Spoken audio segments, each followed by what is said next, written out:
All right, nice to meet everyone. I think many of you I know. So I unfortunately don't have any disclosures. I think that's going to be one of my life goals, is to have disclosures in the next few years. So just, it's kind of perfectly positioned after Eric. So this is the standard. I got very nervous when he said there was a new standard because I had the old standard here. And just so that we all kind of have a level playing field, at Mass General, our practice is slightly different. And the biggest difference is just on the contrast enhancement. So we give contrast only, if we sedate children. Once they're not sedated, then we don't give contrast unless we think we see something. So it's just slightly different. Otherwise, this is our goal. And so I know last year, I think Children's did a presentation of how they try to keep track of this. And so to be clear, this is what I think the ideal system would be. Our current system maybe meets one of these criteria. But I think it would be really nice if it could automatically update the list, particularly as ALD, the diagnosis is getting so much bigger. So I don't have the exact number for ALD boys, but our clinic since 2017, when I pulled the data, the amount of new patients we're seeing has gone from like 50 to almost over 100 a year. So the numbers are just so dramatically bigger that it becomes much harder to make sure everybody is getting a scan. And so having it connect to the medical record would be great, and being able to customize it, and then being able to send automatic provider and patient reminders would be great. And one of the problems, or two of the problems when we first started doing this, we realized, is we don't have one person scheduling the MRIs. So our coordinator schedules it if it's a routine, but if you need sedation, that's a totally different department. If you need child life, that's a totally different department. So how do we even know when these kids are getting their scans to know if someone hasn't showed up? And then the other issue is, in our clinic, we're now fortunate we have 2 fellows and 2 attendings and me. So there are 5 people that could potentially be ordering it. So it's not always coming to one person's in-basket, which is another major challenge. So our not at all perfect, but very pretty color-coded system was to have an Excel sheet. And so we have 3 Excel sheets. We have 0 to 3, 3 to 13, and then actually we have 4, 13 to 18, and then 18 and above. And what we did was we went through and we have it color-coded. So green means the MRI has been scheduled. Blue is if we have an expected date. And then yellow is like warning, and red is like sound the alarms and do something. And then one of the reasons we had to do it this way is because a decent percentage of the kids we follow are not getting all their MRIs at Mass General, and so that makes it additionally tricky. Now, obviously, the problems with this is super time intensive. It is like asking for mistakes to be made, right? Because you're just transferring data from one thing to another. But it works for us right now. And so I think it's important to realize our goal is we don't want any boy to not get their scan. And that's more important than anything else. And I know Elle's going to talk later, one of our research coordinators who's graduated. I always say in those meetings, if we can't make sure these boys are getting their scans, nothing else matters. That has to be our number one goal. And so we're very lucky that we have Stephanie, who's our nurse for the last few years. And I'm presenting this, but honestly, she does most of the work. And I joke that her and I have the same bulldog, kind of annoying, we'll call 100 times. She's excellent and will track down these patients. And so she checks that schedule monthly. And what that means is if someone doesn't have the appointment, she goes into their medical record to see if it's been scheduled, if they need an order, or if it's outside. But again, that's a lot of time. And honestly, especially as hospitals are having budget cuts, it's a lot of unpaid time. And so it's something that is very hard to, I think, make sure all centers are able to do. If someone's behind, her first method is to send out a gateway message, which would be whatever your hospital says is the message system. And that for kids has been very successful, and a lot of times it works. If not, she'll call the parents. And then in kids, we kind of have this added area where, since the child's not the one making the decision, we can push a little bit more to get an answer. Whereas an adult, if they say, I don't want my scan, like, there's not really anything you can do, in my opinion. So next she'll call the primary care doctor, and then only once have we had to go to sending out mail. But most of the patients, the only other thing we've tried is contacting endocrine. But for most people, this works. And honestly, when we first started doing it, a lot of parents had said, oh, we're doing it locally. And I thought, oh, people are gonna think we're a little stalkery. But I think parents were actually fine with it. Nobody seemed to get upset. And so this worked very, very well for the young children. So we were able to identify some barriers. So I think when you come to these kinds of meetings, feels like nobody would not do their MRI. And because, you know, the people that are here are probably not gonna not do their MRI. But the patients that aren't here sometimes aren't going to do their MRI.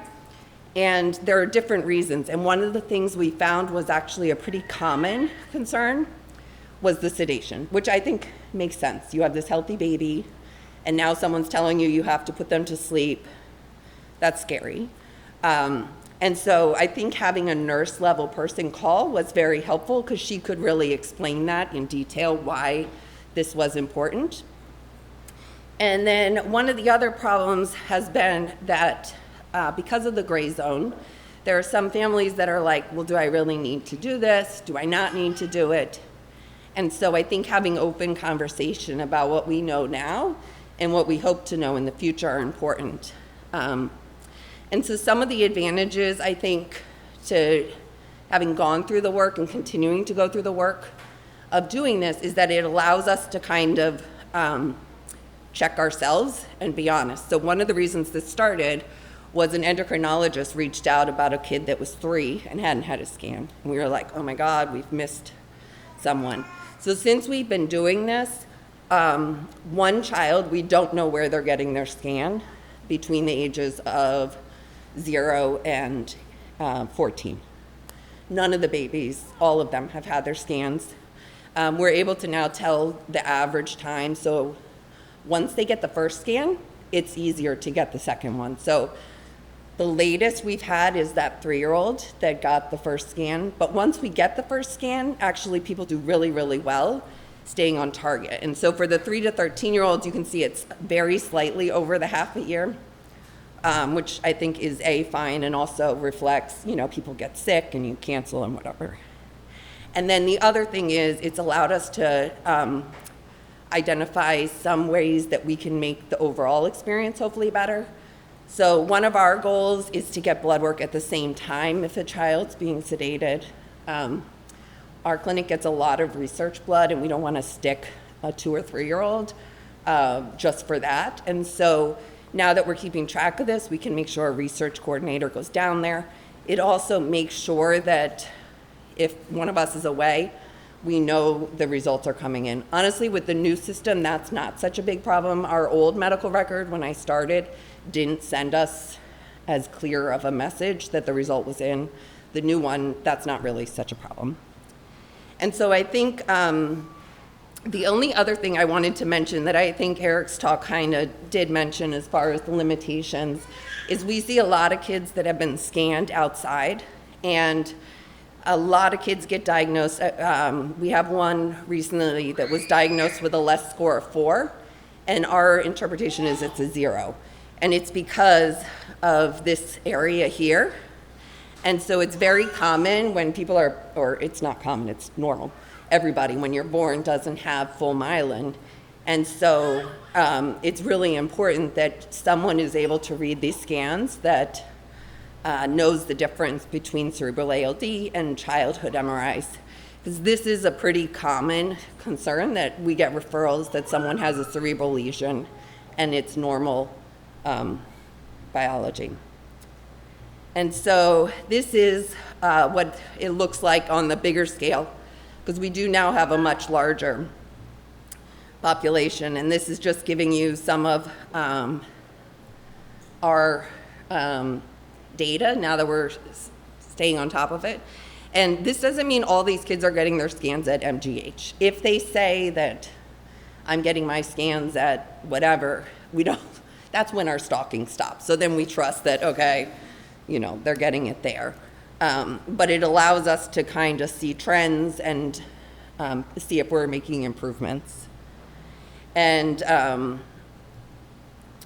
so with this, like I said, we've been able to track down all but one patient. There's only one patient that we're not sure what happened. And so this is like the only slide where we did perfect. So 13 to 18-year-olds, we rock. We are like really good at it. They all get their scans on time.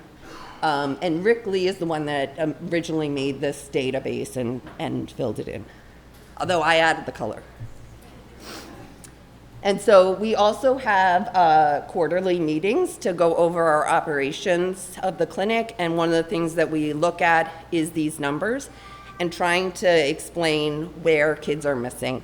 And so I think this one is helpful because it shows the importance of being able to alter what your plan is. Because, you know, once you get out of that 3-year-old range, you have people that are having advanced disease. So it might not be, in our opinion, clinically appropriate to sedate someone if the risk is high. You have people that get on like a 3-month schedule. So it's really important that you can change the pattern. And then if you have children that have had a treatment already, then that also changes what their scheduling is. Okay, so now that we all know that we were really good at that under 18, then there's the adults. And it's not good at all. So the goal is to have it yearly, and you can see about 38% of our men are on schedule. This has maybe gotten very slightly better, but very is slightly is the key there. So some of them had received treatment, so then, okay, maybe that's why they're not getting the scans. But the vast majority of them just had not had scans. And you can't see it here, but most of them, they either had had a scan in a year or two, or it had been like 5 to 7 years. It wasn't like every other year or every few. And so then around this same time that we had been contacted by this endocrinologist, we also pulled some data that I think Florian presented here a few years ago on our adults with cerebral ALD. And that, I don't know what the 24, oh, I know, okay, sorry about that. So it was very startling to realize that half of the adult men that we saw with advanced cerebral disease had known they had ALD since childhood, but hadn't been getting scans. Whereas for the children, newborn screening is the answer, right? Because of the 24 advanced cases, none of them knew they had it. And all the kids that we're diagnosing with, as I think Eric said, all the kids we're diagnosing post-newborn screening with cerebral ALD have a low score, are well within the treatment range. And so it's concerning, why are these adult men not? And many of them had known for decades that they had ALD. And so we tried to look at some of the barriers. Why are these people not getting it? Some of them we know it was a misconception. So we had at least one man that had been seen by an adult neurologist and had been told, you don't need scans, adults don't get cerebral disease. We had a lot of patients that we thought maybe it's like an insurance issue. One thing we did, the only easy fix we discovered was that in our clinic, we used to do our MRIs all on one scanner. And so because we wanted just one scanner, it was used for sedation. And so if you weren't getting sedation, you had to come 2 days to clinic. So we've changed that now in the spirit of, don't let perfect be the enemy of progress. And so now we are trying to do the scans on the same day. We also now will, and in part of is because the technology has improved, so a lot of our satellites have the better scanners now. So it can be on any of the MGH3T scanners. It doesn't have to only be on this one. But then Ken was able to do a very unofficial survey and post it on Facebook. And I think it was interesting to see that some of the things we thought were going to be the reasons really weren't the reasons. And I know that since this, ALD Connect has also done a really nice program around like why I get my MRI. And I think that this is, I've told people before, resonates with me because I grew up with a congenital heart defect and have always not been the stellar patient. I certainly would have fallen in that not 30-some% that was on schedule. And a lot of the reasons are the same. Like, it's always been fine, so why do I have to go do this? I've done it for so many years, and I feel fine, and it's the same kind of answers. And so I think it's really important that this isn't like a judgment. This isn't like you did a bad job, because adults are not, people are much better at taking care of their kids than we are taking care of ourselves. So having had very good success with tracking down the children, I was very foolishly optimistic at how easy it was going to be for us to track down these men. So at the same time, the Calyx trial was out. This was probably a year ago, and was trying to recruit more men, and they were able to pay men a certain amount of money to get their MRI. So I was like, this is going to clear. Now we're not only going to be able to reach them, but we're going to pay them. They're all going to be lining up. And that was a no.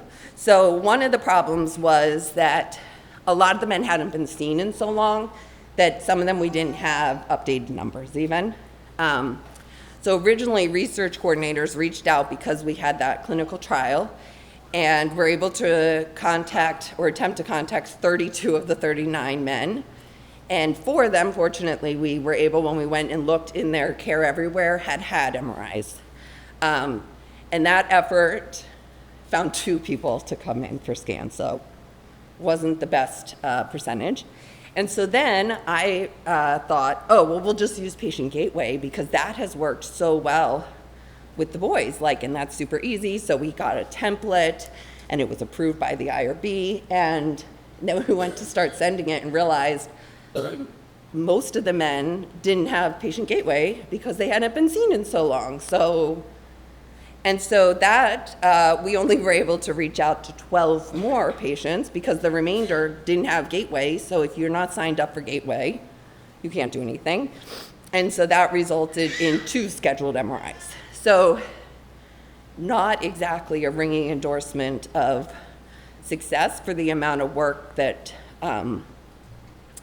was put in. So I think moving forward, one of our goals, or my goals, is in clinic to make sure families realize this. Because whenever we say to families, you have to do this forever, everyone says, oh, my child will do their MRI forever or I'll kill them. That's what every mother says, right? They'll do it. And I always think, well, how many of your parents know the last time you were at your primary care, right? Or when's the last time you had a mammogram? You probably don't call your parents up and ask or tell. So I think it is very important that we make this message from an early age that this is something you have to do and why it's important. And I think one of the things that makes that right now a good time is that now there's research into how do we treat. Because a lot of men fairly say, well, why am I going to get this scan if there's nothing you can do? I'd rather not know. And so we need to have better research of how we're going to treat. Because the truth is that and I'm sure that Ali's going to present data that shows a world of difference, but historically the data for adult men with cerebral ALD is not good. they don't do fabulous. But the truth is that if we only were looking at men or boys that had a less score of 8 to 15, that data wouldn't look good either. And so when these men are coming in and have not had screening, I think it's not fair to say men can't do well with a transplant or with treatment because we're not catching them. We didn't have any men that had a less score of 1, whereas that's pretty common in the childhood form that we get a 1 or a 0.5. And so I think, yes, adults are harder to treat. They have AMN. They don't come always with the same social support system. But also, we're catching it way too late. And so I think that data is not showing what it could be. And then, as I said, trying to make sure that we can make it easier to get the MRI on the same day, which is an easy fix. And then I think really a lot of it is the outreach, that Ken and other men have done, saying I am doing this. And I think it should be very similar to campaigns for all the other adult routine care. Because I think no one wants to have done all this work for newborn screening and then have these boys grow up and we didn't do our job because they aren't getting their screens. And so, as I said, patients in our group at least were either perfect, like the parent that's oh my gosh, it's a day late, or in adults, they hadn't been seen in years. And that I think there's a lot of room for improvement. And so, on one hand, we only had 39%, but we have so much room to improve. We have so many people that we can get in. And I think even just having trials for things that help AMN helps, because then we get men back. Or how do we coordinate with their endocrinologists? Because most of them are probably still seeing endocrine if they're not seeing us, because the steroids make them feel better. And if neurology isn't offering anything that makes them feel better, it's not shocking that they're not coming just to have the fun experience of seeing Boston. That's it.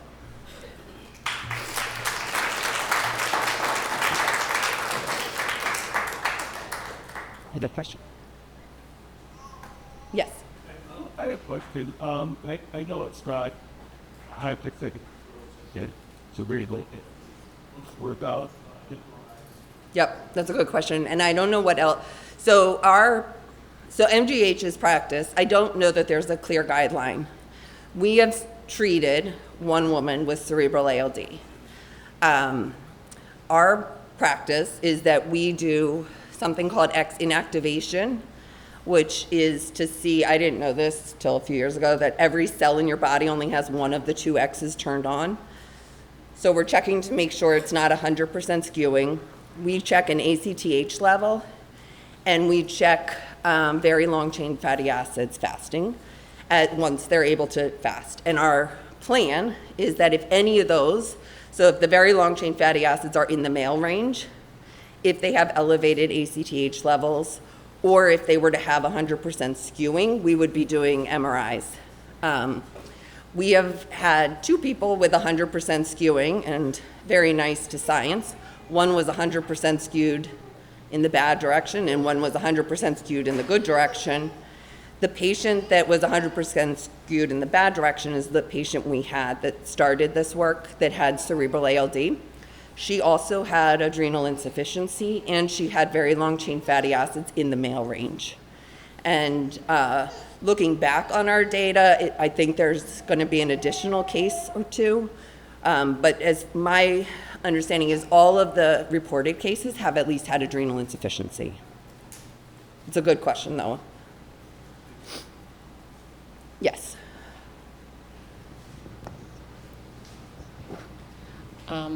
I've had a son that went through the whole monitoring phase, and Child Life was so wonderful in making him feel comfortable.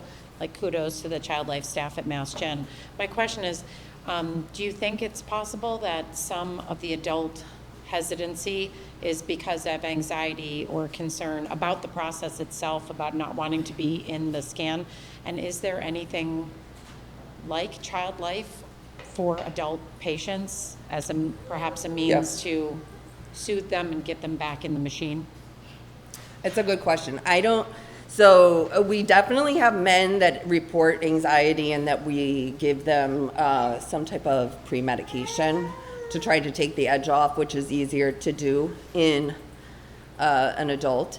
There are people that have asked for open MRI scanners, which we don't do because the imaging we don't think is quite as good. You can have an adult sedated, which we have never done unless someone has cognitive limitations, but there's no reason they can't have at least the video goggles. So the video goggles, the trick is, and for those of you who haven't been able to use them, is that they're not covered by insurance. They're expensive and they're per machine. So they can't, at least my understanding is they can't like take the goggles and move them from machine to machine. So you have to buy the goggles for that MRI machine. Ken might have a better answer. I don't think Child Life would come necessarily, but we certainly could have a movie. Do you want it? I'm not sure I have a better answer, but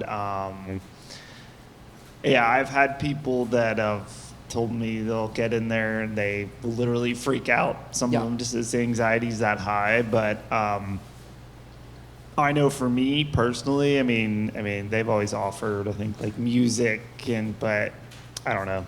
I'm weird. I got the earplugs in. I usually just close my eyes and I half fall asleep, and then it's done and it's over. So, but it's gonna be different for every person. But And spasticity, like a lot of Yes. men, were pain, and so we have on occasion done a rapid MRI, which the thought being at least if there's something really big there, you would see it. yeah.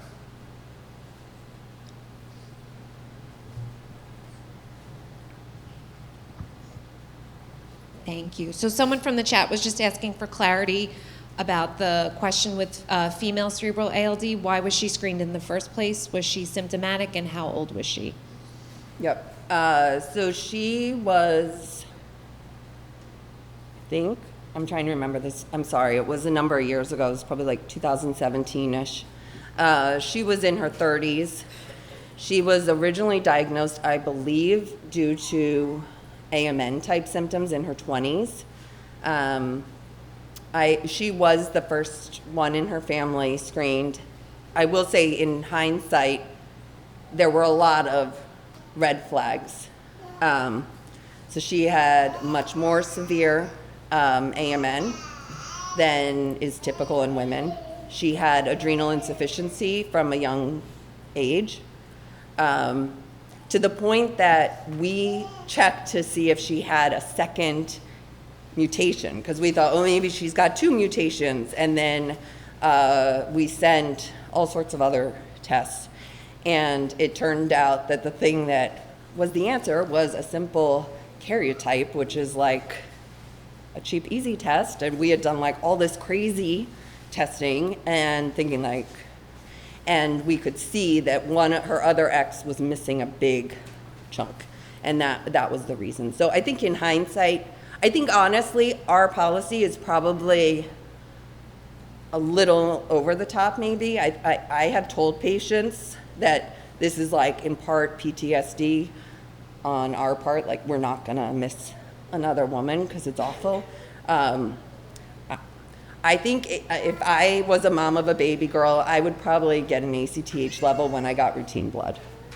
All of them have had elevated ACTH levels, and having elevated ACTH levels is not common in females with ALD.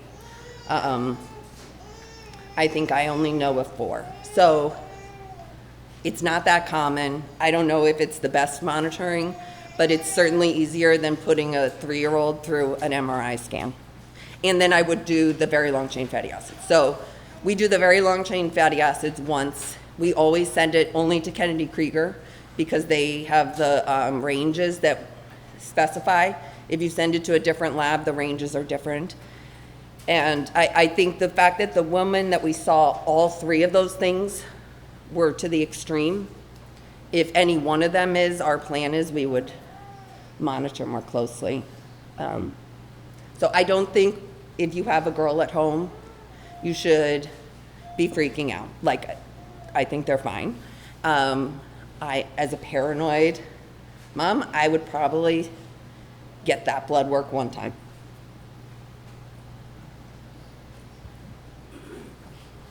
I have a follow-up question regarding blood work for females. Do you suggest just one time of blood work for little girls, or like regularly? Yeah, it's tricky, right? So we do the very long chain fatty acids and the X inactivation. If both of those are totally normal for little girls, we're telling them to come back every 5 years. I don't know if that's the right answer or the wrong answer.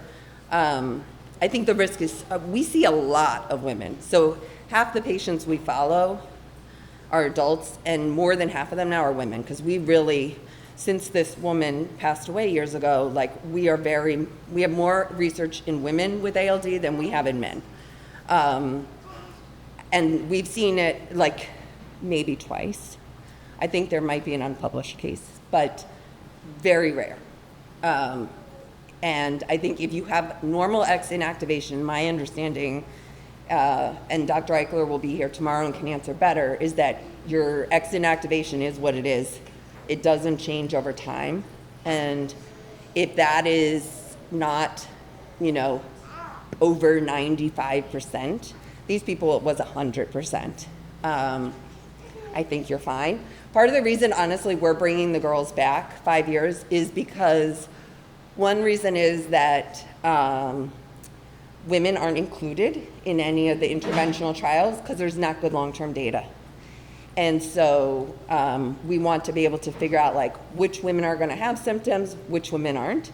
And then I think personally, having a daughter, part of it is I feel very strongly, I don't want my daughter to think her medical history only matters for reproduction. Like it matters all the time. And so, and that's like, my own soapbox. So I think every few years is just trying to keep them connected, keeping them in the system. Okay. But we're happy to see any women. Yeah, our geneticists, so for our daughter, they were like, oh, well, you're good to Yeah. go. We'll never see you again. But like for our son, it's totally different. Right. So would we reach out to like our geneticist again and ask about the X inactivation testing? Yeah, don't do that. Don't do it. I don't. You can. I'm happy to talk to you. Oh, okay. Many of us have it not recommend to It's fine. do not feel that's either what anything one step down, and it's not a focus, it's not a rare. Okay. I did say that this is our policy, and that I think it is more than probably most centers would do. I think just caution over interpretation of a single ACTH. Again, this is our policy, and I'm not suggesting you get it every time. But in the literature, at least all of the women cases that are reported had adrenal insufficiency. There was like 2 women, I think, in China. One of them had adrenal insufficiency, was sent back to her village, came back and died. There's some in the South America. And then in our data, we were able to find, looking back, one other patient with clear cerebral lesion who also had adrenal insufficiency. And at the time we said, oh, this is unrelated. So I'm not saying that any of these options are perfect. And I think there's lots of good information that X inactivation, if it's not 100% skewing, is not clear. But I think 100% skewing deserves an extra test. Only one step. Okay. I just want to caution the adrenal testing. I didn't talk about this in the talk, but ACTH assays are notoriously problematic. Yep. And so I would caution any family who has an ACTH value that is abnormal with a normal looking cortisol that repeat testing needs to be done before just reflexively saying, oh my goodness, I must have X inactivation or something else. Many times in my career, I have had abnormalities for various reasons with ACTH that subsequently are normal, not just ALD related, but some ALD related as well. So again, I'm not saying that this is the perfect solution. All I'm saying is that for us, we had to start somewhere. There's absolutely no guidance as to what women should be getting. And when we looked at the data following the experience of having someone die from cerebral ALD that was a woman, these are the markers we thought. I'm sure it's not perfect. We have not had anyone have any of those markers come back in that more scary range, except for the woman that died. So it could be that in 10 years, I'm 100% wrong and none of those markers matter. But if we don't start somewhere, in 10 years, we're still going to be saying we don't know.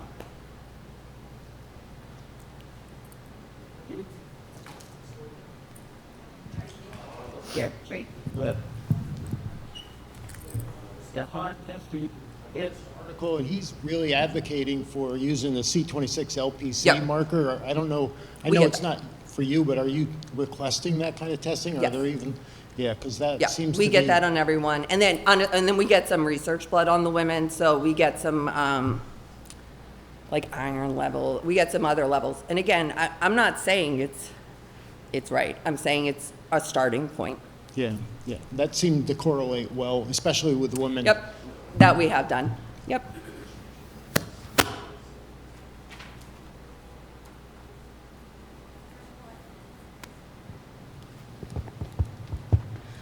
First of all, I think it's great you guys are doing this follow-up for people. You'd mentioned the hesitancy of the people that are behind schedule, like with the fear of the sedation. Yep. Are you noticing a similar hesitancy in patients that are also presenting with autism or sensory and auditory processing disorders? So I would say, I think that once patients get past the first scan, we have a lot of kids that have either autism or have pretty significant ADHD or other behavior concerns. But I think maybe and we're blessed that we have Child Life and is very comfortable working with kids with different challenges like that. I haven't seen, it seems like it's the first MRI that's the big hurdle. Once they get the first MRI, it's much easier for the follow-ups. Sure. Hi, Katie. I don't know if it's working. So I know I've been on my boys, like that we were tested for them, obviously with Connor's diagnosis at newborn screening, but I was told way back when that I didn't have to test my daughter. So hearing this information, do you guys recommend getting genetic testing for daughters or wait until Yeah, they're no, I'm 18? like stepping into it now. Okay, so I would say that there's a lot more ethical considerations in testing a girl before they're an adult. Because, like I said, I don't know that this is the right protocol. This is what we're doing. I don't know.